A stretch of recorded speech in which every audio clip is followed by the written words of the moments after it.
Hi everyone, welcome back to my channel. Ganesh Chaturthi theme ఈ వీడియోలో నేను కంప్లీట్గా చూపిస్తాను. వీడియోని ఎండ్ వరకు చూడండి. ఇది వచ్చేసి కొంచెం టైం టేకింగ్ ప్రాసెస్ అనమాట. నేను అనుకున్నట్టుగా థీమ్ ఇలా అనుకున్నాను, అంతే పర్ఫెక్ట్గా థీమ్ అయితే వచ్చింది. కాకపోతే చాలా కష్టపడాలన్నమాట.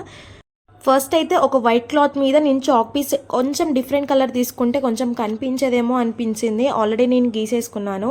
సో వీడియో నుంచి పర్టికులర్గా చూస్తే మీకు కనబడుతుంది. చాక్ పీస్తో నేనైతే ఫస్ట్ థీమ్ ఎలా షేప్ అవుట్ అనేది నేను గీసుకున్నాను. తర్వాత ఇంట్లో కందిపప్పు అయితే మంచిగా ఉంటుందని చెప్పేసి నేను ఎల్లో కలర్ అయితే సెలెక్ట్ చేసుకున్నాను.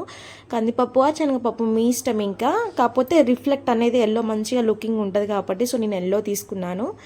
సో ఇంకా ఆ చాక్ పీస్ ఏదైతే నేను ఫస్ట్ అయితే గీసుకున్నానో సో అదే ప్రకారంగా నేనైతే కందిపప్పును మంచిగా సెట్ చేసుకుంటూ వచ్చానమాట. కాకపోతే చాలా టైం టేకింగ్ ప్రాసెస్ అనమాట. కాకపోతే లుకింగ్ మాత్రం చాలా బాగుంటుంది. వీడియోని ఎండ్ వరకు చూస్తే మీకే అర్థమవుతుంది లుక్ ఎలా వచ్చిందనేది.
సో చూసారు కదా, చాలా టైం అయితే పడుతుందనమాట. కాకపోతే థీమ్ అనేది చాలా పర్ఫెక్ట్‌గా వస్తుంది. నాకు వినాయకుడు చేయడానికి మాక్సిమం 10-15 మినిట్స్ టైం మాత్రమే పట్టింది. ఈ చిన్న ఎలకని చేయడానికి నాకు హాఫ్ ఎన్ అవర్ టైం పట్టిందనమాట.